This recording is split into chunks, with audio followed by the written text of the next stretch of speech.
તો માધવ બોલ્યા બળવંતભાઈ કે મારી ભૂલ નથી, હું માતા કોક માધાની ભૂલ છે. હું માધા ઘોડના ગોગા ભેળી હું ચેહર છું, તો એ હું તમારી જ છું. પછી તમે જેને જાણે નીકળ્યા એને જાણે તમારું કોઈ હગું શું નહીં, તો તમે જેમ લાડુઆ ખાવા જતા રહ્યા એમ કહો.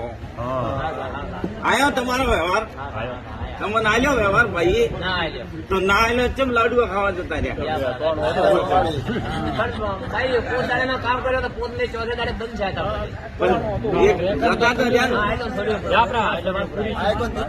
બળવંતભાઈ એટલે કદાચ મારે ચેહર નો ગોગા નો ટહકો હોય તો આ બાર કણ થાય.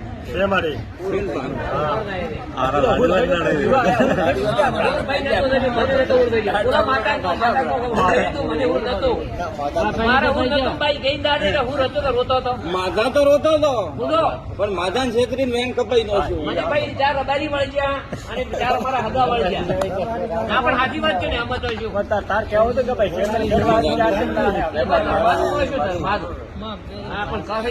દરેક ને મજાક પૂછો.